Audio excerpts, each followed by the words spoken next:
আজকে আমরা ঈশ্বরের বাক্য থেকে দেখব ঈশ্বর কেন তার সন্তানদের জীবনে দুঃখ কষ্টের অনুমতি দেন। এই প্রশ্নটি অনেকের মনে ঘুরে বেড়ায়। যখন একজন বিশ্বাসী তার জীবনে বিভিন্ন ব্যথা বিভিন্ন দুঃখের সম্মুখীন হন, তখন অনেক সময় বিশ্বাসী ভেঙে পড়েন এবং এই প্রশ্নটি করতে থাকেন যে ঈশ্বর কেন আমার জীবনে এই দুঃখ এই কষ্টের অনুমতি দিলেন, কেন ঈশ্বর আমার জীবনে এই দুঃখ পাঠালেন, কেন আমি পরীক্ষার মধ্যে পড়েছি, কেন আমি যাতনার মধ্যে পড়েছি, কেন আমি এই ব্যথাকে অনুভব করছি, কেন আমার জীবনে এত কষ্ট। আমরা অনেক সময় এই প্রশ্ন করে থাকি যখন আমরা দুঃখ কষ্টের মধ্যে পড়ি। আমাদের অনেকের মধ্যে এই প্রশ্ন আসে যে কেন আমার জীবনে এই দুঃখ এই কষ্ট ঈশ্বর আসবার জন্য অনুমতি দিলেন। এই প্রশ্নটি একজন খ্রিস্ট বিশ্বাসী জিজ্ঞাসা করেছিলেন। তার স্ত্রী একটি গাড়ির দুর্ঘটনায় এমনভাবে ক্ষতিগ্রস্ত হয়েছিলেন, এমনভাবে আহত হয়েছিলেন যে তার হাত, তার পা, তার কোমর ফ্র্যাকচার হয়েছিল, তার শরীরে অনেক ক্ষতবিক্ষত তৈরি হয়েছিল এবং তার মাথার খুলি প্রায় 200টা টুকরো হয়েছিল। আর এই অবস্থায় তিনি প্রায় 1 মাসেরও বেশি তিনি আইসিইউর মধ্যে তিনি ভর্তি ছিলেন এবং তার পুরো অসুস্থতা এবং তার এই সমস্যা থেকে রিকভারি করতে তার 1 বছরের বেশি সময় লেগেছিল। যখন তিনি এইভাবে সাফার করছিলেন, এই যাত্রার মধ্যে পড়েছিলেন, এই সমস্যার মধ্যে পড়েছিলেন, তিনি যখন বিছানার মধ্যে শয্যাশায়ী ছিলেন, তখন তার মনে এই প্রশ্ন ঘুরে বেড়াচ্ছিল যে আমি একজন বিশ্বাসী, আমি একজন ঈশ্বরের সন্তান, কেন আজকের আমার জীবনে এই ব্যথা, কেন আজকে আমার জীবনে এই সমস্যা, এই কঠিন ব্যথা কেন ঈশ্বর আমার জীবনে আসতে দিলেন, কেন আমি দীর্ঘ সময় ধরে বিছানার মধ্যে শয্যাশায়ী অবস্থায় পড়ে আছি, কেন আমার শরীরে আজ ক্ষতবিক্ষত, কেন আমার প্রত্যেকটা অস্থি ভেঙে গেছে, কেন আমি বিছানা থেকে উঠতে পারছি না, কেন আমার জীবনে ঈশ্বর এটা আসবার জন্য অনুমতি দিলেন। তিনি এই সময় তিনি যখন বিছানার মধ্যে ছিলেন তখন তিনি এই প্রশ্নটি ঈশ্বরকে করেছিলেন। স্বামী স্ত্রী উভয় মিলে ঈশ্বরকে এই প্রশ্ন করেছিলেন। আমি তো প্রভু সেবা করি, আমি তো প্রভুকে বিশ্বাস করি, আমি নিয়মিত ঈশ্বরের গৃহে যাই, আমি নিয়মিত প্রার্থনা করি, আমি ঈশ্বরের সেবা করার চেষ্টা করি, তাহলে কেন আমার জীবনে এই দুঃখ, আমার জীবনে এই সমস্যা, এই দুর্ঘটনা, এই পরীক্ষা কেন আমার জীবনে, কেন আজকে আমার জীবনের সমস্যায় জর্জরিত? এই প্রশ্ন তিনি বিছানার মধ্যে পড়ে তিনি ঈশ্বরকে করেছিলেন। তিনি যখন এই প্রশ্ন ঈশ্বরকে করেছিলেন তখন ঈশ্বর তাকে সেই জ্ঞান দিয়েছিলেন, ঈশ্বর তাকে বুঝতে সাহায্য করেছিলেন, ঈশ্বর তাকে দেখিয়েছিলেন তার বাক্যের মধ্যে থেকে, তার শব্দের মধ্যে থেকে, তার পরিকল্পনার মধ্যে থেকে ঈশ্বর তিনি তাকে বুঝতে সাহায্য করেছিলেন, তাকে জানতে সাহায্য করেছিলেন যে কেন ঈশ্বর তার সন্তানদের জীবনে দুঃখ ব্যথা কষ্টের আসবার জন্য অনুমতি দিয়ে থাকেন। তিনি এটা রিয়েলাইজ করেছিলেন, তিনি বুঝতে পেরেছিলেন এবং তিনি নিজেকে সান্ত্বনা দিতে পেরেছিলেন এবং তিনি ঈশ্বরকে এই অবস্থার মধ্যে থেকে তিনি গৌরবান্বিত করতে পেরেছিলেন। হালেলুয়া! আমি বিশ্বাস করি যখন আপনি এটাকে বুঝতে পারবেন যে কেন ঈশ্বর তার সন্তানদের জীবনে দুঃখ কষ্টের অনুমতি দেন, তখন আপনি আর অভিযোগ করবেন না, আপনি ভেঙে পড়বেন না, আপনি সরে যাবেন না, বিশ্বাসে দুর্বল হয়ে যাবেন না, বরং এই দুঃখ ব্যথা কষ্টের মধ্যে থেকে আপনি আরো ঈশ্বরের প্রশংসা করবেন, আপনি আরো ঈশ্বরের গৌরব করবেন, আপনি আরো তার আরাধনা করবেন, আপনি আরো তাকে গভীরভাবে ভালোবাসতে শিখবেন। যখন আপনি ওই বিশ্বাসের মতো বুঝতে পারবেন যে ঈশ্বর কেন তার সন্তানদের জীবনে দুঃখ ব্যথা কষ্টের অনুমতি দেন। Amen, hallelujah. আজ অনেকে এই বিষয়টাকে বুঝতে পারে না, অনেকে এটাকে রিয়েলাইজ করতে পারে না, তাদের মধ্যে এই অনুভূতি এই জ্ঞান আসে না, আর সেই জন্য তারা ঈশ্বরের দিকে আঙুল তোলেন, তারা ঈশ্বরকে অভিযোগ করেন, তারা প্রার্থনা করা বন্ধ করে দেন, তারা চার্চে আসা বন্ধ করে দেন, তারা ঈশ্বরকে খোঁজা বন্ধ করে দেন, তারা ঈশ্বরের সেবা করা বন্ধ করে দেন। তার কারণ তারা এটাকে বুঝতে পারে না, আর সেই জন্য তারা ঈশ্বর থেকে সরে যান।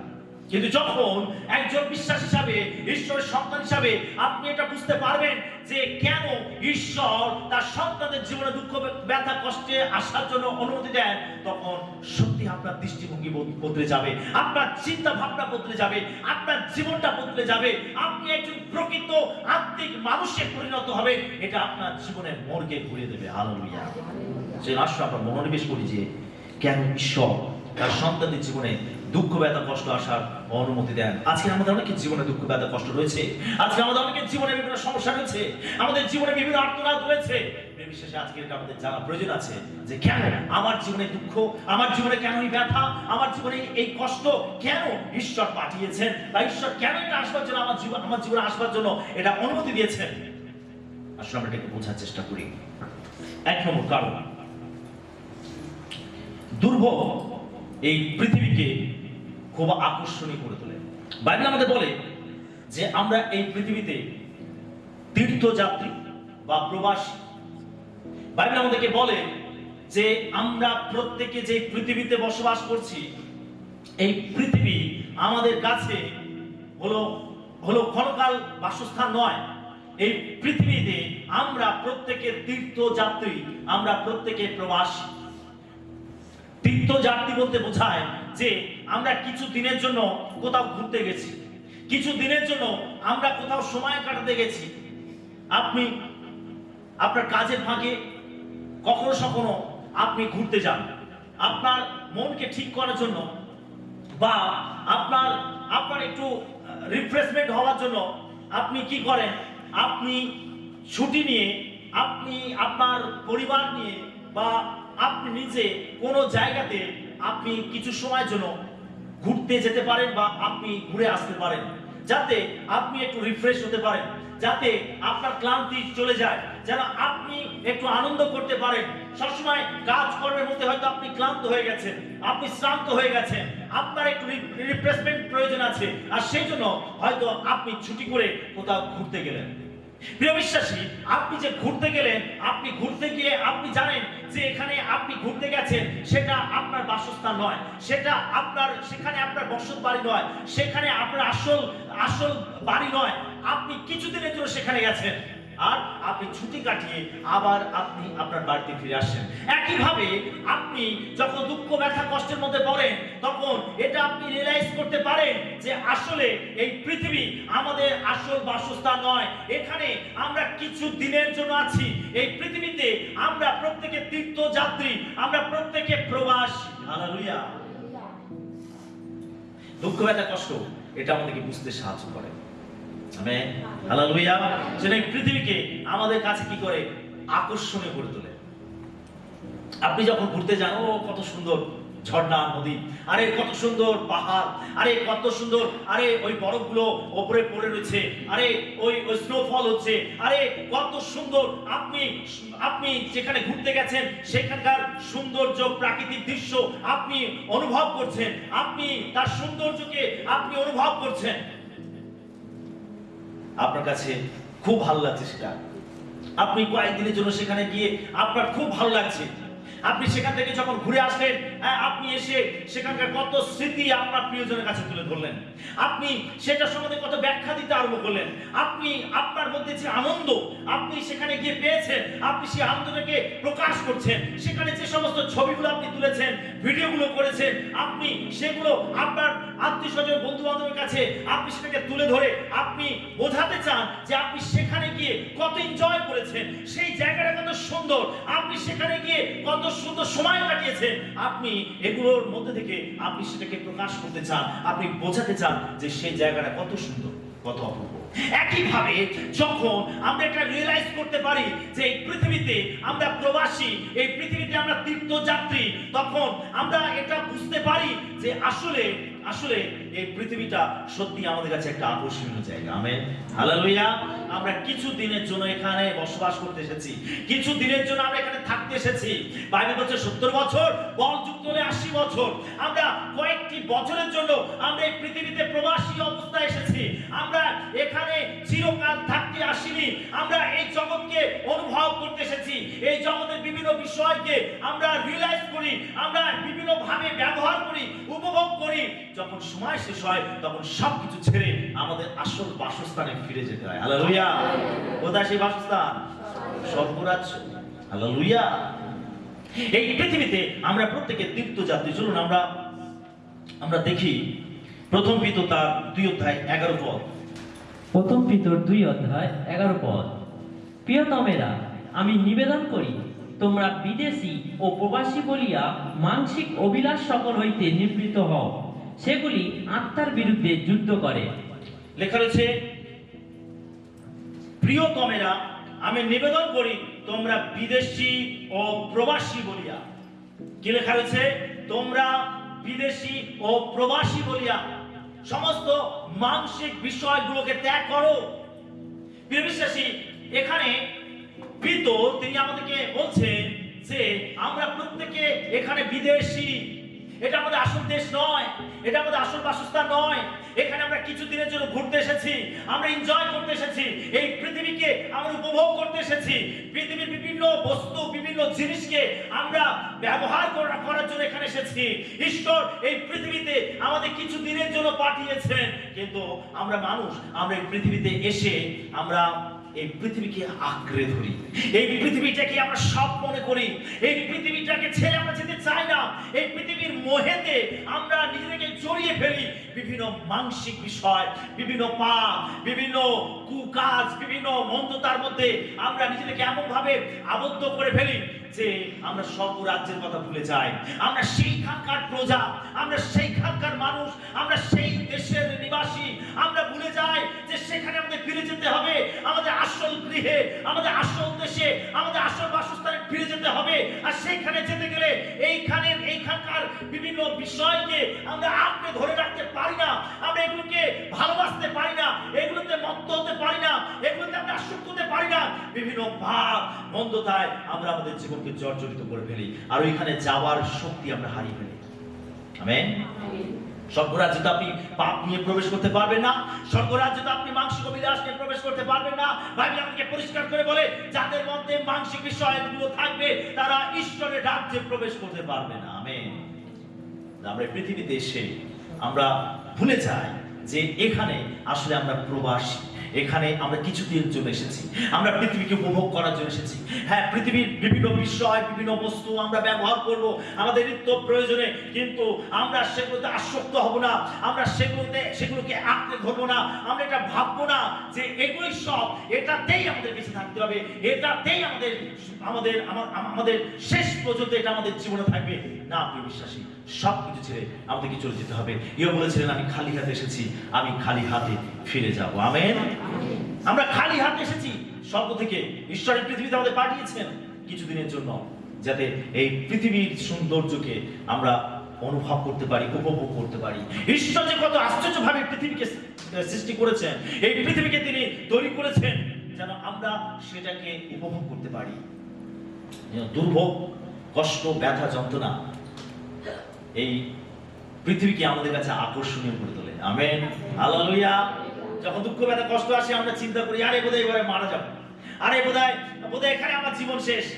তখন আমরা চিন্তা করি, আরে আমার স্বামী, আমার সন্তান, আরে আমার স্ত্রী, আরে আমার পরিবার, আরে আমার এত বিষয় সম্পত্তি, আরে এই সব ছেড়ে আমাকে চলে যেতে হবে। তার মানে কি, এই পৃথিবী আপনার কাছে একটি আকর্ষণীয় বিষয় করে তুলছে। আমেন। হালেলুয়া। যখন দুঃখ, ব্যথা, কষ্ট আপনার জীবনে আসে, তখন আপনি এটা রিয়েলাইজ করতে পারেন যে এই পৃথিবী কত সুন্দর। আপনি এটাকে ছেড়ে যেতে চান না। আমরা কি মরতে চাই? কে আছে মরতে চাই? তাহলে আমাদের সবাইকে তার মাথায় হাত দিয়ে প্রার্থনা করতে হবে। এখন আছে কেউ কি মরতে চাই? আমরা কেউ মরতে চাই না, আমরা প্রত্যেকেই বাঁচতে চাই, প্রত্যেকেই বাঁচতে চাই। তার কারণ আমরা এটা উপলব্ধি করি যে পৃথিবী আমাদের কাছে আকর্ষণীয়। Hallelujah, hallelujah. আমরা আরেকটি জায়গা দেখব, ইব্রিয় 13:14 পদ। ইব্রিয় 13 অধ্যায় 14 পদ। কারণ এখানে আমাদের চিরস্থায়ী নগর নাই, কিন্তু আমরা সেই আগামী নগরে অন্বেষণ করিতেছি। এখানে লেখা রয়েছে, ঈশ্বরের লোক তিনি বলছেন, এখানে আমাদের চিরস্থায়ী নগর নাই। আমাদের চিরস্থায়ী নগর এটা নয়, আমাদের চিরস্থায়ী দেশটা নয় যেখানে আমরা অনন্তকাল ধরে থাকতে পারি। না, আসল আমাদের নগর, আসল বাসস্থান হলো স্বর্গরাজ্য, যেখানে আমরা অনন্তকাল ধরে ঈশ্বরের সঙ্গে থাকবো। হালেলুয়া। যেটা আপনি সেখানকার কথা ভাবুন, সেখানকার কথা চিন্তা করুন। যখন দুঃখ কষ্ট ব্যথা আমাদের জীবনে আসে, তখন আমরা এটা বুঝতে পারি যে এই পৃথিবী আমাদের কাছে কত আকর্ষণীয়। আমরা কেউ পৃথিবী ছেড়ে যেতে চাই না, যদিও বাইবেল আমাদেরকে বলে আমরা এখানে প্রবাসী, এটা আমাদের আসল বাসস্থান নয়, আসল বাসস্থান স্বর্গরাজ্য।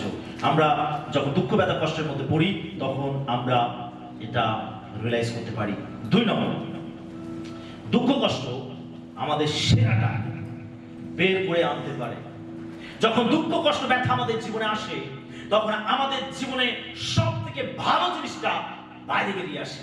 হয়তো ওটা চাপা পড়ে আছে, ওটা হয়তো আপনি বুঝতে পারছেন না, ওটা হয়তো আপনি জানতে পারছেন না, কিন্তু যখন দুঃখ ব্যথা কষ্টের মধ্যে আপনি পড়েন, আপনার সব থেকে ভালো জিনিসটা আপনার সামনে উপস্থিত হয়, সব থেকে ভালোটা আপনার মধ্যে থেকে বেরিয়ে আসে। আপনি সব থেকে ভালোটা আপনি বুঝতে পারেন কোনটা ভালো আর কোনটা খারাপ। আপনি এটা বুঝতে পারেন যখন দুঃখ কষ্ট ব্যথার মধ্যে আপনি পড়েন। যদি আপনার জীবনে দুঃখ ব্যথা কষ্ট না আসে, আপনি এই জ্ঞান লাভ করতে পারবেন না, আপনি এটা বুঝতে পারবেন না, জানতে পারবেন না যে আপনার জন্য ভালো কোনটা। Amen, hallelujah. যে স্ত্রীলোকটি আমরা শুরুতে দেখছিলাম, যে স্ত্রীলোকটি গাড়ি দুর্ঘটনায় খুব গুরুতরভাবে আহত হয়েছিলেন, তিনি তার জীবনে দেখেছিলেন যখন তিনি শয্যাশায়ী ছিলেন, যখন তিনি কষ্টের মধ্যে ছিলেন, যন্ত্রণার মধ্যে ছিলেন, শারীরিক কষ্টের মধ্যে ছিলেন, তখন তিনি দেখেছিলেন যে তার আসল বন্ধুকে। ওই দুঃখ ব্যথা কষ্টের সময় কারা তাকে তার খোঁজ নিয়েছে, কারা তার সঙ্গে দেখা করেছে, কারা তার জন্য দুঃখ প্রকাশ করেছে, কারা তার পাশে দাঁড়িয়েছে, তিনি এটাকে দেখতে পেয়েছিলেন। যারা তার শুভাকাঙ্ক্ষী ছিল, তারা সেই সময় তিনি তাদেরকে জানতে পেরেছিলেন। যারা অনেকে আমাদের জীবনে থাকে, অনেকের সঙ্গে আমাদের পরিচয় থাকে, অনেক আত্মীয় বন্ধু বান্ধব থাকে, কিন্তু যখন আপনি দুঃখ ব্যথা কষ্টের মধ্যে পড়েন, তখনই আপনি বুঝতে পারেন যে আপনার আসল বন্ধু কে, আপনার আসল শুভাকাঙ্ক্ষী কে, আসল আপনার আপনার মঙ্গল চিন্তা ভাবনা করে এমন ব্যক্তিকে। আপনি তখনই এটা বুঝতে পারেন যখন আপনি দুঃখ ব্যথা কষ্টের মধ্যে থাকেন। আমেন। যখন আপনি কষ্টের মধ্যে থাকবেন, যারা স্বার্থপর ব্যক্তি থাকবে তারা কেটে পড়বে। হালেলুয়া। কি এটা জানা প্রয়োজন নেই কি যে আমার শুভাকাঙ্ক্ষী কে, আমার আমার আমার জন্য কে ভালো চিন্তা করে, আমার জন্য কে মঙ্গলজনক চিন্তা করে, আরে কে আমার মঙ্গল চায়, কে আমার হিত সংকল্পকারী, আরে এটা আমাদের জানা প্রয়োজন আছে। কে আমার ভালো চায়, কে আমার খারাপ চায়, এটা আমার জানা প্রয়োজন আছে। হয়তো আপনি না জেনে আপনি মন্দ সঙ্গকে সঙ্গে রেখেছেন, যে আপনার ক্ষতি চায়, যে আপনার দুঃখেতে হাসে, যে আপনাকে নিয়ে সমালোচনা করে, হয়তো সে আপনার সঙ্গে রয়েছে, কিন্তু যখন দুঃখ ব্যথা কষ্টের মধ্যে আপনি পড়বেন, তারা আপনার কাছ থেকে সরে যাবে। আর এটা হওয়ার প্রয়োজন আছে। হালেলুয়া। 100 জন থাকার থেকে একজন বিশ্বস্ত, একজন হিত সংকল্পকারী ব্যক্তি আপনার সঙ্গে থাকা আপনার জন্য মঙ্গলজনক। হালেলুয়া। যেন দুঃখ ব্যথা কষ্ট আপনার জীবনে সেরাটা বের করে নিয়ে আসে, সব থেকে ভালো জিনিসগুলো আপনার সামনে নিয়ে আসে। আসল বন্ধুকে, আসল শুভাকাঙ্ক্ষী কে, এটা আপনার সামনে নিয়ে আসে যখন দুঃখ ব্যথা কষ্ট আপনার জীবনে আসে। Amen, hallelujah. ওই ব্যক্তি, ওই স্ত্রীলোকটি যিনি গাড়ি দুর্ঘটনায় আহত ছিলেন, তিনি দেখেছিলেন যে তার এই সুস্থতা হওয়ার যে সময়টা, তিনি প্রায় 1 বছরের বেশি তিনি অসুস্থ অবস্থায় পড়েছিলেন, সেই সময়টা কারা কারা তার পাশে দাঁড়িয়েছিল, কারা কারা তার জন্য চিন্তা ভাবনা করেছিল, কারা কারা তার জন্য ভালো পরিকল্পনা করেছিল, কারা তার সঙ্গে সাক্ষাৎ করতে এসেছিল, কারা তার জন্য দুঃখ প্রকাশ করেছিল, তাদেরকে তিনি জানতে পেরেছিলেন। যারা তার সঙ্গে ছিলেন, যারা তাকে সহায়তা করেছেন বিভিন্ন দিক থেকে, অর্থনৈতিক দিক থেকে হতে পারে, তাকে সাহায্য করেছে, তার দেখাশোনার জন্য তার পাশে দাঁড়িয়েছে, তার বিভিন্ন কাজে কর্মে তাকে সাহায্য করেছে, বিভিন্ন দিক থেকে তিনি এটা বুঝতে পেরেছিলেন যে আসল শুভাকাঙ্ক্ষী কারা রয়েছে। আমরা অনেক সময় দেখতে পাই যখন প্রাকৃতিক দুর্যোগ ঘটে, এই প্রাকৃতিক দুর্যোগের সময়ও আমরা দেখতে পাই, আমরা বুঝতে পারি যে যখন আপনার প্রাকৃতিক দুর্যোগের কারণে শুধু অসুস্থতার কারণে নয়, কিন্তু প্রাকৃতিক দুর্যোগের কারণে যখন আপনি কষ্টের মধ্যে পড়েন, হতে পারে আপনার কোনো কিছু ক্ষতি হয়েছে, ঘর বাড়ি ক্ষতি হয়েছে, বা আপনার অনেক কিছু ধ্বংস হয়েছে বিভিন্ন দুর্যোগের কারণে, প্রাকৃতিক দুর্যোগের কারণে। যেমন আমরা দেখতে পাই যে যখন প্রাকৃতিক দুর্যোগ হয় তখন ঝড়েতে, হয়তো ঘূর্ণিঝড়ে কারো ঘর বাড়ি নষ্ট হয়ে গেল, বা বন্যাতে কারো ঘর বাড়ি ডুবে গেল, বা বিভিন্ন ক্ষয়ক্ষতি হলো। যখন আপনি এরকম প্রাকৃতিক দুর্যোগের মধ্যেও পড়েন, তখন আপনি এটা বুঝতে পারবেন যে আপনার আসল সাহায্যকারী কে, আসল আপনাকে আপনার ভালো চিন্তা করে কে। হতে পারে আপনার এই সময় কেউ আপনাকে তার ঘরে আশ্রয় দিতে পারে, হতে পারে এই সময় কেউ আপনাকে অর্থনৈতিকভাবে সাহায্য করতে পারে, হতে পারে এই বিপদের সময় কেউ আপনার পাশে দাঁড়াতে পারে, বিভিন্ন ভাবে আপনার সাহায্য সহযোগিতা করতে পারে। যারা আপনার পাশে দাঁড়াবে এই দুর্যোগের সময়, আপনি তাদেরকে চিহ্নিত করতে পারবেন যে কারা আপনার জন্য শুভাকাঙ্ক্ষী। Amen, hallelujah. প্রেরিত পৌল তিনি আমাদের কাছে বলছেন, আমরা দেখব রোমিও তার 5 অধ্যায় 3 এবং 4 পদ। রোমিও 5 অধ্যায় 3 ও 4 পদ। কেবল তাহা নয়, কিন্তু নানাবিধ ক্লেশেও শ্লাঘা করিতেছি, কারণ আমরা জানি ক্লেশ ধৈর্যকে, ধৈর্য পরীক্ষার সিদ্ধতাকে, এবং পরীক্ষার সিদ্ধতা প্রত্যাশাকে উৎপন্ন করে। আর প্রত্যাশা লজ্জাজনক নয়, যেহেতু আমাদিগকে দত্ত পবিত্র আত্মা দ্বারা ঈশ্বরের প্রেম আমাদের হৃদয়ে সেচিত হইয়াছে। দেখুন, যখন আপনি দুঃখ, কষ্ট, সমস্যার মধ্যে পড়েন, প্রেরিত পৌল তিনি তার জীবনে অনেক কষ্টের সম্মুখীন হয়েছিলেন, তিনি অনেক দুঃখের সম্মুখীন হয়েছিলেন, তিনি অনেক সময় একাকিত্বের সম্মুখীন হয়েছিলেন, তিনি অনেক যাতনার মধ্যে নিজেকে খুঁজে পেয়েছিলেন, অনেক ক্লেশের মধ্যে তিনি খুঁজে পেয়েছিলেন, অনেক তাড়নার মধ্যে নিজেকে খুঁজে পেয়েছিলেন। আর তিনি যখনই বিপদের মধ্যে পড়েছেন, সমস্যার মধ্যে পড়েছেন, তখন তিনি দেখেছেন তার জীবনে যে অভিজ্ঞতা হয়েছে, তিনি বলছেন যে পরীক্ষা বা ক্লেশ, তিনি বলছেন যখন আমার জীবনে আসে আমি শ্লাঘা করি, আমি গর্ব করি। প্রেরিত পৌল তিনি বলছেন আমার জীবনে যখন কষ্ট আসে আমি গর্ব করি, আমি শ্লাঘা করি। তার কারণ তিনি বলছেন যে এই কষ্ট, এই ক্লেশ কি উৎপন্ন করে? ধৈর্য। এই কষ্ট, এই ক্লেশ আমাদের জীবনে ধৈর্য নিয়ে আসে, আমাদের জীবনে বিভিন্ন প্রত্যাশা নিয়ে আসে। যদি আমাদের জীবনে ক্লেশ না আসে, আমাদের জীবনে দুঃখ, ব্যথা, কষ্ট না আসে, আমরা ধৈর্যশীল হতে পারবো না। আমরা কখনো পরীক্ষা, কষ্টের মধ্যে আমরা সহ্য করার ক্ষমতা লাভ করতে পারবো না। যখন আপনার জীবনে দুঃখ, ব্যথা, কষ্ট আসে, তখন জানবেন যে সেটা আপনার জীবনে ধৈর্য নিয়ে আসে।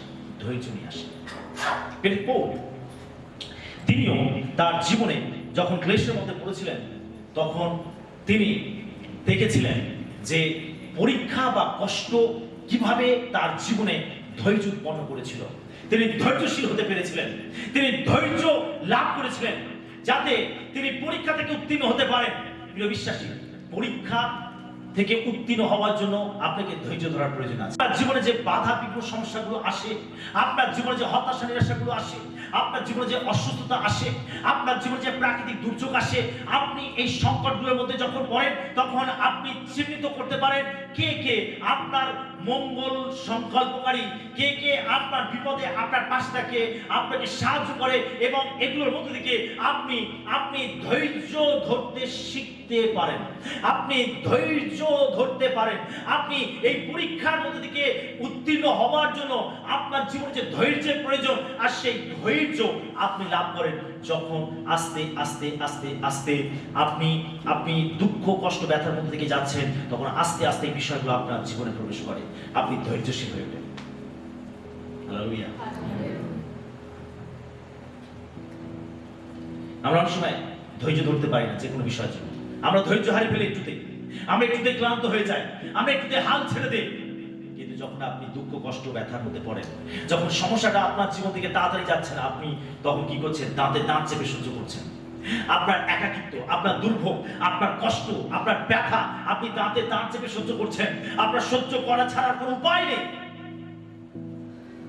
আমেন। এটা দ্বারা কি হচ্ছে? আপনি ধৈর্যশীল হয়ে উঠছেন। আপনার আত্মিক যে শক্তি সেটা বৃদ্ধি পাচ্ছে, আপনার ধৈর্য ধরার ক্ষমতা বৃদ্ধি পাচ্ছে। আপনি নিজেকে প্রস্তুত করছেন সামনে দাঁড়িয়ে থাকা বড় পরীক্ষার সঙ্গে মোকাবিলা করার জন্য, আপনি নিজেকে প্রস্তুত করছেন। যখন দুঃখ কষ্ট ব্যথা আপনার জীবনে আসে। হালেলুয়া। আমরা 3 নম্বর পয়েন্ট দেখব। দুঃখ কষ্ট ঈশ্বরের শত্রুদের নীরব করার একটি সুযোগ দেয়। ইয়োবের ঘটনা মনে আছে তো? ইয়োব তার জীবনে যখন দুঃখ এসেছিল, কষ্ট এসেছিল, ইয়োব সেই শত্রুর সঙ্গে লড়াই করেছিল। কে তার জীবনে দুঃখ এনেছিল? শয়তান। কে এনেছিল তার জীবনে দুঃখ? শয়তান। শয়তান তার জীবনে দুঃখ এনেছিল, শয়তান তার জীবনে কষ্ট এনেছিল। শয়তান ছিল সে পরীক্ষক, যে ইয়োবের জীবনে পরীক্ষা নিয়ে এসেছিল। একটার পর একটা দুঃখ তার জীবনে আশ্রয় ফেলেছিল। আসলে এই যুদ্ধটা কার সঙ্গে ছিল? ঈশ্বরের সঙ্গে শয়তান। শয়তান অভিযোগ করেছিল যে ইয়োব কি তোমাকে বিনা স্বার্থে ডাকে? সে কি এমনি তোমাকে ভালোবাসে? তুমি তার সর্বশেষ চারিদিকে বেড়া দিয়ে রেখেছো, তুমি তার উপরে তোমার হাত রেখেছো, তুমি তার সকল প্রয়োজন মেটাচ্ছ, তুমি তাকে আশীর্বাদ করেছো, সেইগুলো সে তোমাকে ডাকে, বিনা স্বার্থে তোমাকে ডাকে না, এমনি সে তোমার সেবা করে না। শয়তান সে ইয়োবের বিরুদ্ধে অভিযোগ করেছিল। এখানে ঈশ্বরের শত্রু ছিল শয়তান। প্রিয় বিশ্বাসী, যখন দুঃখ ব্যথা কষ্ট আমাদের জীবনে আসে, দুর্ভোগ আমাদের জীবনে আসে, তখন ঈশ্বরের যে শত্রু শয়তান সে নিরুত্তর হয়। শয়তান নিরুত্তর হয়েছিল যখন ইয়োব ধৈর্য ধরেছিল, ইয়োব তার দুঃখ ব্যথা কষ্টের সঙ্গে লড়াই করেছিল, ইয়োব যখন সে প্রত্যাশা রেখেছিল, ইয়োব যখন তার দুঃখ ব্যথা কষ্টের উপরে উত্তীর্ণ হয়েছিল। আমরা একেবারে ইয়োবের শেষ অধ্যায় আমরা দেখতে পাই যেখানে ঈশ্বর তার সমস্ত পরীক্ষার অবসান ঘটিয়ে, তার দুঃখ ব্যথা কষ্টের অবসান ঘটিয়ে তিনি তাকে টেনে তুলেছিলেন, তাকে দ্বিগুণ আশীর্বাদ করেছিলেন। হালেলুয়া। ইয়োবের 7 পুত্র 3 কন্যা ছিল, তারা মারা গেছিল। ইয়োবের অনেক বিষয় সম্পত্তি ছিল, আমরা সেগুলো ধ্বংস হতে দেখতে পাই। আমরা দেখতে পাই যে শয়তান একটার পর একটা আঘাত তার জীবনে এনেছে, তার পশুধনকে লুট করেছে, তার শরীরে রোগ জন্মেছে, তার স্ত্রী তাকে ত্যাগ করে চলে গেছে। ইয়োবের জীবনে অর্থনৈতিক, মানসিক, শারীরিক বিভিন্ন ভাবে সে ক্ষতিগ্রস্ত হয়েছে। শয়তান বিভিন্ন দিক থেকে তাকে আক্রমণ করেছে, কিন্তু অবশেষে শয়তান পরাজিত হয়েছে। ঈশ্বর আবার ইয়োবকে টেনে তুলেছেন এবং শয়তান নিরুত্তর হয়েছে। শয়তান অনেক চেষ্টা করেছে ইয়োবকে থামানোর জন্য। শয়তান অনেক আঘাত এনেছে, অনেক দুঃখ তাকে দিয়েছে, অনেক কষ্ট তাকে দিয়েছে, ইয়োবকে অনেক দুর্ভোগের মধ্যে থেকে যেতে হয়েছে।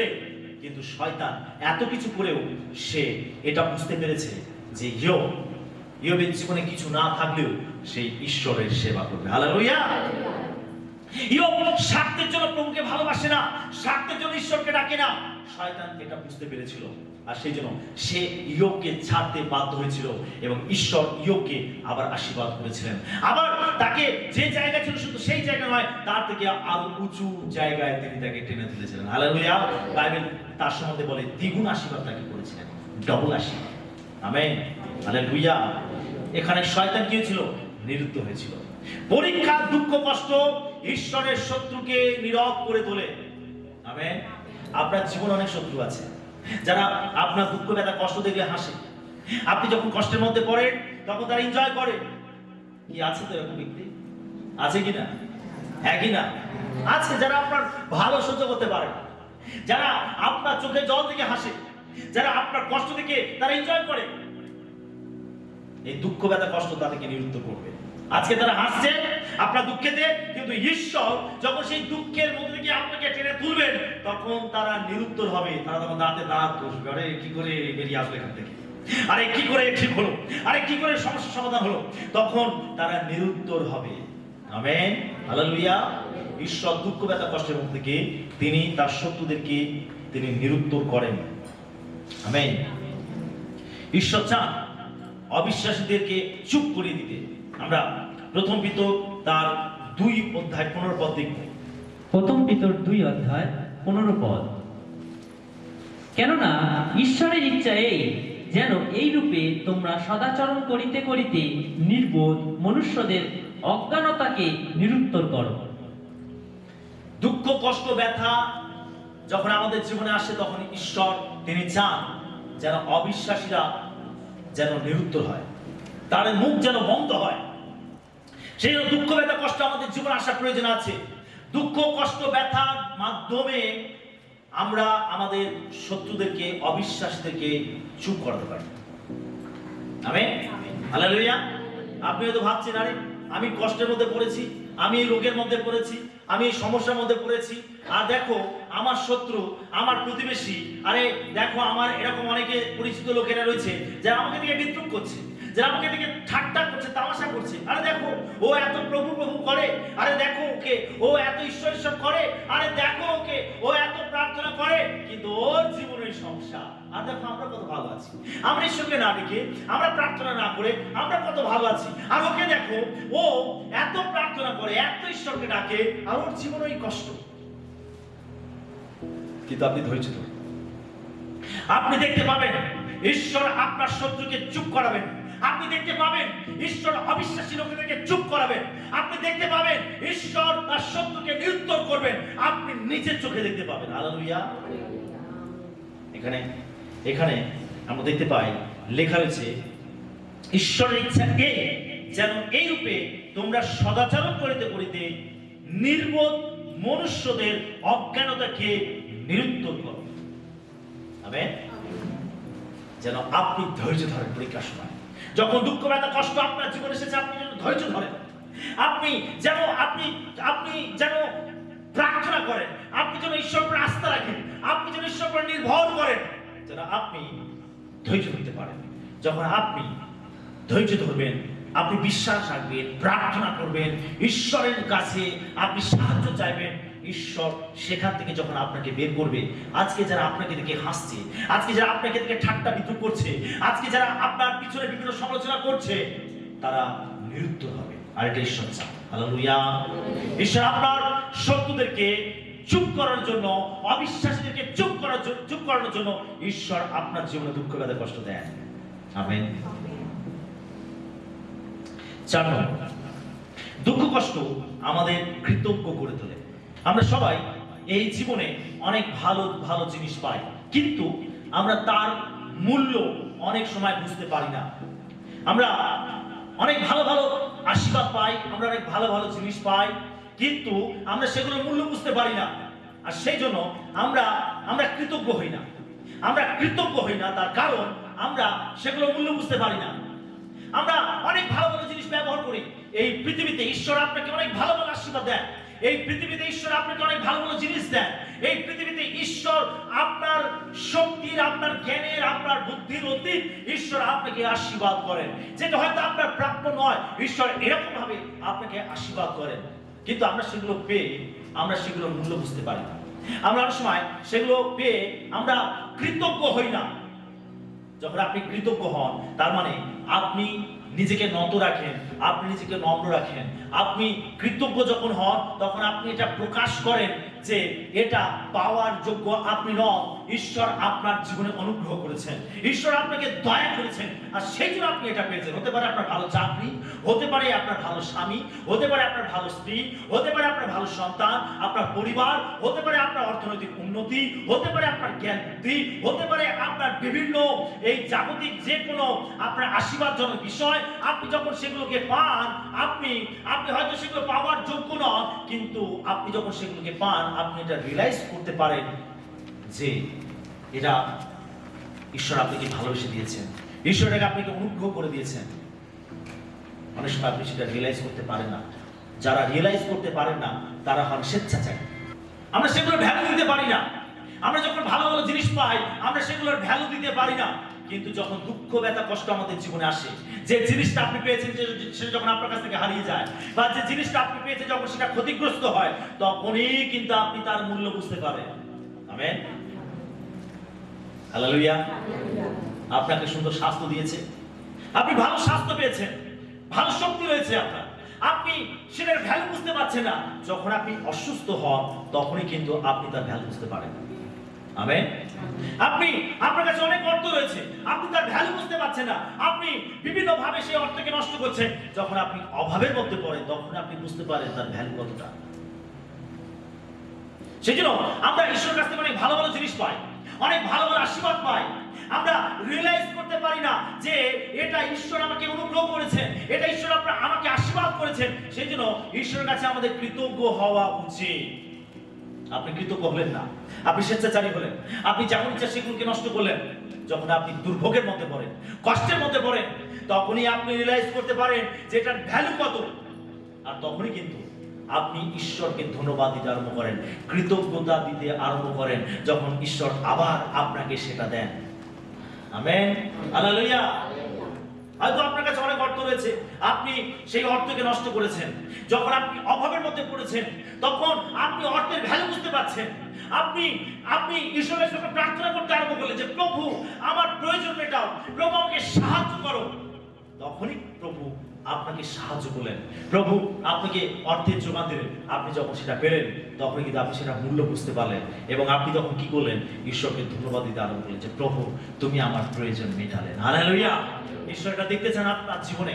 যখন আপনি ভালো থাকেন, সুস্থ থাকেন, আপনি অনেক মন্দ আচরণ করেছেন আপনার দেহের প্রতি, আপনি অত্যাচার করেছেন আপনার দেহের প্রতি, আপনি অসুস্থ হয়ে গেছেন। হয়তো আপনার ভালো স্বাস্থ্য রয়েছে, আপনি এত মদ খেয়েছেন, এত নেশা ভান করেছেন, আপনার শরীরের উপরে এত অত্যাচার করেছেন, একটা সময় গিয়ে আপনি অসুস্থ হয়ে পড়লেন। তখন আপনি বুঝতে পারছেন, আপনি রিয়েলাইজ করতে পারছেন, আরে ওই নেশাটা যদি আমি না করতাম, তাহলে আমার শরীরটা এত এত এত অসুস্থ হতো না, আমি এত ক্ষতিগ্রস্ত হতাম না, আমার এই জিনিসটা নষ্ট হতো না, আমি ভালো থাকতাম। আপনি তখন সাহায্যের জন্য প্রার্থনা করতে আরম্ভ করলেন, আপনি সমাজে কাঁদতে আরম্ভ করলেন, প্রভু আমাকে সুস্থ করো, এই রোগ থেকে আমাকে মুক্ত করো। প্রভু দেখতে চাইলেন আপনার জীবনে এই নম্রতা ঈশ্বর দেখতে চাইলেন। আপনি যখন নত হলেন, নম্র হলেন, আপনি প্রার্থনা করতে আরম্ভ করলেন, প্রভু আপনাকে সেই রোগ থেকে মুক্ত করলেন, আপনি সুস্থ হলেন। তখন আপনি ঈশ্বরকে ধন্যবাদ দিতে আরম্ভ করলেন যে প্রভু আমি তোমাকে ধন্যবাদ দেই যে তুমি আমাকে সুস্থ করেছো। হালেলুয়া। দুঃখ, ব্যথা, কষ্ট আপনাকে কৃতজ্ঞ করে তোলে। Amen, hallelujah. যখন আপনার সবকিছু ভালো থাকে, আপনি কৃতজ্ঞ হন না, আপনি স্বেচ্ছাচারী হন। কিন্তু যখন আপনি দুর্ভোগের মধ্যে পড়েন, তখনই আপনি তার ভ্যালু বুঝতে পারেন, এবং ঈশ্বর যখন আপনার প্রার্থনা উত্তর দেন, তখনই আপনি ঈশ্বরের কাছে কৃতজ্ঞ হতে পারেন। Amen, hallelujah, hallelujah, hallelujah. 5 নম্বর পয়েন্ট, দুঃখ কষ্ট আমাদেরকে ঈশ্বরের উপর নির্ভরশীল করে তোলে। আমরা প্রেরিত তার 17 অধ্যায় 28 পদ দেখব। প্রেরিত 17 অধ্যায় 28 পদ। কেননা তাহাতেই আমাদের জীবন, গতি ও সত্তা, যেমন তোমাদের কয়েকজন কবিও বলিয়াছেন, কারণ আমরাও তাহার বংশ। এখানে লেখা রয়েছে কেননা তাহাতে আমাদের জীবন, গতি ও সত্তা। তাহাতেই বলতে ঈশ্বরকে বোঝাচ্ছে। ঈশ্বরের মধ্যেই আমাদের জীবন, আমাদের গতি, আমাদের সত্তা। যখন আমরা দুঃখ, ব্যথা, কষ্টের মধ্যে পড়ি, তখন আমরা ঈশ্বরের উপরে নির্ভরশীল হয়ে পড়ি, আমরা ঈশ্বরের উপরে নির্ভর করতে আরম্ভ করি। এই দুঃখ, এই ব্যথা, কষ্ট, এই সমস্যা থেকে আমাকে কে বাঁচাবে, আমাকে কে বের করবে, আমাকে কে পরিত্রাণ দেবে, আমাকে কে এখান থেকে উদ্ধার করবে? যখন আপনি কাউকে খুঁজে পান না, হয়তো আপনি 7 জন মানুষের কাছে গেছেন, হয়তো আপনি অনেক প্রিয়জনের কাছে গেছেন, সবাই আপনাকে প্রত্যাখ্যান করেছে, সবাই আপনাকে না বলেছে, সবাই আপনাকে তাড়ি দিয়েছে, আপনি এরকম অবস্থায় আপনি এখন ঈশ্বরের উপরে নির্ভরশীল হয়েছেন। আপনি ঈশ্বরের কাছে প্রার্থনা করতে আরম্ভ করেছেন, উপবাস করতে আরম্ভ করেছেন, ঈশ্বরের দিকে তাকাতে আরম্ভ করেছেন। আপনি এটা উপলব্ধি করতে পারছেন যে একমাত্র ঈশ্বরই আমাকে এখান থেকে বের করতে পারেন, একমাত্র ঈশ্বরই আমাকে বাঁচাতে পারেন। আপনি তখন ঈশ্বরের উপরে নির্ভরশীল হয়ে পড়েন। হালেলুয়া। আর এটা ঈশ্বর দেখতে চান, এটাই ঈশ্বর আমাদের জীবনে দেখতে চান, যেন আমরা তার উপরে নির্ভরশীল হই, যেন আমরা তার উপরে আস্থা রাখি। আমরা যেন এটা বুঝতে পারি যে ঈশ্বরের মধ্যেই আমাদের জীবন, ঈশ্বরের মধ্যেই আমাদের গতি, ঈশ্বরের মধ্যেই আমাদের সত্তা আছে। হালেলুয়া। দুঃখ, ব্যথা, কষ্ট আমাদের ঈশ্বরের উপরে কি করে? নির্ভরশীল করে। আপনি কখন চোখের জলে কাঁদেন ঈশ্বরের কাছে? কখন কাঁদেন? যখন সমস্যা আসে, যখন দুঃখের মধ্যে পড়েন, তখনই আপনি চোখের জলে ঈশ্বরের কাছে কাঁদতে আরম্ভ করেন। তার মানে এটা প্রমাণ করে যে আপনি সম্পূর্ণ ঈশ্বরের উপরে নির্ভর করছেন। ঈশ্বরই আপনাকে পরিত্রাণ করতে পারেন, ঈশ্বরই আপনাকে বাঁচাতে পারেন। সেটা লেখা রয়েছে যে ঈশ্বরের মধ্যেই আমাদের জীবন, আমাদের গতি, আমাদের সত্তা রয়েছে। হালেলুয়া। আমাদের জীবন কার মধ্যে আছে? ঈশ্বরের মধ্যে। আমাদের গতি কার মধ্যে আছে? ঈশ্বরের মধ্যে। আমাদের সমস্ত সত্তা কার মধ্যে রয়েছে? ঈশ্বরের মধ্যে। ঈশ্বর এটা বোঝাতে চান আমাদেরকে, ঈশ্বর আমাদেরকে জানাতে চান, এই জ্ঞানটা আমাদের হওয়া প্রয়োজন আছে। যাদের মধ্যে এই জ্ঞান হয় না, আর তারা ঈশ্বরের উপর নির্ভরশীল হয় না, তারা নিজেদের মাংসকে শ্রেষ্ঠ জ্ঞান করে। জিরোমীয় ভাগবতে লেখা রয়েছে যে নিজের মাংসকে শ্রেষ্ঠ জ্ঞান করে সে শ্রাপগ্রস্ত। অনেকে রয়েছে তারা নিজের শক্তিকে, নিজের বুদ্ধিকে, নিজের সমস্ত সত্তার উপরে নির্ভর করে, আর ঈশ্বর বলছেন সে শ্রাপগ্রস্ত। এই জ্ঞান অনেকের মধ্যে নেই। আমরা অনেকে এটা রিয়েলাইজ করতে পারি না, আমরা বুঝতে পারি না যে ঈশ্বরের ওপরেই আমাদের নির্ভর করা প্রয়োজন, ঈশ্বরের মধ্যেই সবকিছু রয়েছে। আমরা এটা বুঝতে পারি না অনেকে, এই জ্ঞান আমাদের অনেকের মধ্যে থাকে না। কিন্তু যখন দুঃখ, ব্যথা, কষ্ট আসে তখন এই জ্ঞান আমাদের মধ্যে আসে যে ঈশ্বরের মধ্যেই আমাদের জীবন, গতি এবং সত্তা। আমরা তখন ঈশ্বরের উপরে নির্ভরশীল হয়ে পড়ি। Hallelujah, hallelujah. দুঃখ, ব্যথা, কষ্ট আমাদেরকে ঈশ্বরের উপরে কি করে? নির্ভরশীল করে তোলে। 6 নম্বর, কষ্ট আমাদেরকে শুদ্ধ করে। আমরা প্রথম পিতর 1:6 এবং 7 পদ দেখব। প্রথম পিতর 1:6 ও 7 পদ।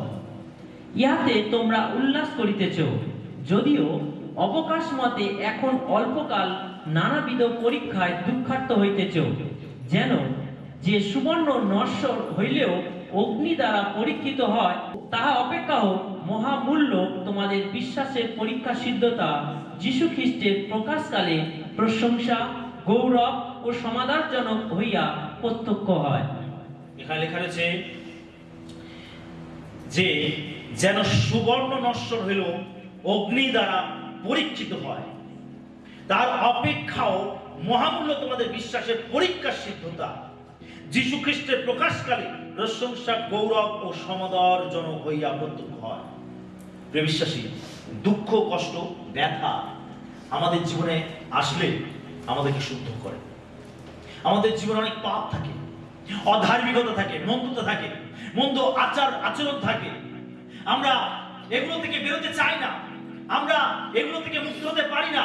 যখন দুঃখ, কষ্ট, ব্যথা আমাদের জীবনে আসে, সেটা আমাদেরকে শুদ্ধ করে। সোনাকে হাবরের কাছে নিয়ে যাওয়া হয়, তার মধ্যে যে খাদ রয়েছে সেটাকে বের করার জন্য, তাকে খাঁটি করার জন্য তাকে আগুনে পোড়ানো হয়। যখন আগুনে পোড়ানো হয় তখন সোনার উজ্জ্বলতা বৃদ্ধি পায়, তার মধ্যে থেকে খাদগুলো বেরিয়ে যায়, সেটা খাঁটি সোনাটাই বেরিয়ে আসে। প্রিয় বিশ্বাসী, পরীক্ষা, দুঃখ, কষ্ট, দুর্ভোগ, যাতনা আমাদেরকে শুদ্ধ করে। আমরা কষ্ট, ব্যথা, সমস্যার মধ্যে থেকে ঈশ্বর আমাদেরকে কি করেন? আমাদেরকে রূপান্তরিত করেন। আমরা রূপান্তরিত হই। দুঃখ, কষ্ট, ব্যথা আমাদেরকে শুদ্ধ করে ভেতর থেকে, আমাদেরকে পবিত্র করে ভেতর থেকে। আমাদের জীবনে যদি যাতনা, কষ্ট না আসে, আমরা নতনম্র হই না, আমরা পাপগুলোকে ছাড়ি না, আমরা মন্দ পথগুলোকে ত্যাগ করি না, আমরা অবাধ্যতার জীবন থেকে আমরা ফিরে আসতে চাই না। যদি না আমাদের জীবনে দুঃখ, ব্যথা, কষ্ট আসে, আমরা ভাবি সবকিছু ঠিক আছে, সেই জন্য আমাদের জীবনে দুঃখ, ব্যথা, কষ্ট ঈশ্বর অনুমতি দেন। এগুলোর মধ্যে থেকে ঈশ্বর আমাদেরকে খাঁটি করেন। Hallelujah, hallelujah. অনেককে দেখবেন যারা একটা সময় খুব স্বেচ্ছাচারী ছিল, অত্যাচারী ছিল, তারা মানুষের সঙ্গে অনেক দুর্ব্যবহার করত, কিন্তু যখন তার জীবনে বিশেষ কোনো সমস্যা এসেছে, আপনি এরকম ব্যক্তিদেরকে দেখতে পাবেন যে তারা শান্ত হয়েছে, তারা মানুষের সঙ্গে ভালো ব্যবহার করতে আরম্ভ করেছে, তাদের মধ্যে সেই উদ্ধত মনোভাব আর নেই। বিশেষ দুঃখ, কষ্ট, ব্যথা আমাদেরকে শুদ্ধ করে। Amen, hallelujah. দুঃখ, ব্যথা, কষ্ট ঈশ্বর কেন অনুমতি দেন আমাদের জীবনে? কেন অনুমতি দেন? 1 নম্বর পয়েন্ট কি আছে? পৃথিবীকে আকর্ষণীয় করে তোলে। 2 নম্বর, দুঃখ, কষ্ট আমাদের সেরাটা বের করে আনতে পারে। 3 নম্বর, দুঃখ, কষ্ট ঈশ্বরের শত্রুদেরকে নীরব করে। 4 নম্বর, দুঃখ, কষ্ট আমাদের কৃতজ্ঞ করে তোলে। 5 নম্বর, দুঃখ, কষ্ট আমাদেরকে ঈশ্বরের উপরে আরো নির্ভরশীল করে তোলে। 6 নম্বর, কষ্ট আমাদেরকে কি করে? শুদ্ধ করে। Hallelujah, hallelujah. কে দুঃখ, কষ্টের সময় ঈশ্বরকে অভিযোগ করবেন? দুঃখ, কষ্ট কেন তার সন্তানদের জীবনে ঈশ্বর আসবার জন্য অনুমতি দেন? তার কারণ ঈশ্বর তার সন্তানদেরকে প্রেম করেন, ঈশ্বর তার সন্তানদের জীবনের জন্য পরিকল্পনা করেন। আমরা আমাদের চিন্তা ভাবনা দিয়ে ভাবি, আমরা অনেক সময় নিজেদের মতো করে চিন্তা করি এবং আমরা নিজেদের আমাদের দৃষ্টিভঙ্গি দিয়ে আমরা তাকাই। প্রিয় বিশ্বাসী, আপনি নিজের দৃষ্টিভঙ্গি দিয়ে না তাকিয়ে আপনি ঈশ্বরের দৃষ্টিভঙ্গি দিয়ে তাকান। এই দুঃখ কষ্ট ব্যথার পিছনে কি কারণ রয়েছে, কেন ঈশ্বর এটাকে অনুমতি দিয়েছেন, আপনি ঈশ্বরের দৃষ্টিভঙ্গি দিয়ে দেখুন। ঈশ্বর বলেন, যিশায়া ভাবাদী তার ৫৫ অধ্যায় ঈশ্বর তিনি বলেন, যিশায়া ভাবাদী ৫৫ অধ্যায় ৮ এবং ৯ পদ পড়ি আমরা। যিশায়া ভাবাদী ৫৫ ৮ এবং ৯ পদ। যিশায়া ভাবাদী ৫৫ অধ্যায় ৮ ও ৯ পদ। কারণ সদাপ্রভু কহেন, আমার সংকল্প সকল ও তোমাদের সংকল্প সকল এক নয়, এবং তোমাদের পথ সকল ও আমার পথ সকল এক নয়। কারণ ভূতল হইতে আকাশমণ্ডল যত উচ্চ, তোমাদের পথ হইতে আমার পথ ও তোমাদের সংকল্প হইতে আমার সংকল্প তত উচ্চ। ঈশ্বরের দৃষ্টিভঙ্গি দিয়ে আমাদেরকে তাকাতে হবে। ঈশ্বর বলছে, তোমাদের পথ আর আমার পথ এক নয়, তোমাদের সংকল্প আর আমার সংকল্প এক নয়। ঈশ্বর বলছেন, পৃথিবী থেকে আকাশ মণ্ডলের দূরত্ব যত, তোমাদের থেকে আমার সংকল্প দূরত্ব তত। আপনি আপনার দৃষ্টিভঙ্গি দিয়ে দুঃখ ব্যথা কষ্ট দিকে না তাকিয়ে আপনি ঈশ্বরের দৃষ্টিভঙ্গি দিয়ে তাকান। এটার পিছনে ঈশ্বরের মহৎ পরিকল্পনা রয়েছে। আপনার জীবনে ঈশ্বর দুঃখ কষ্ট আসবার জন্য অনুমতি দিয়েছেন, তার কারণ ঈশ্বরের মহৎ পরিকল্পনা রয়েছে আপনার জীবনে। ঈশ্বর চান আপনার জীবনকে পরিবর্তন করতে, সেজন্য আপনি ঈশ্বরের দৃষ্টিভঙ্গি দিয়ে দেখুন আপনার দুঃখ ব্যথা কষ্টের উপরে। আমেন।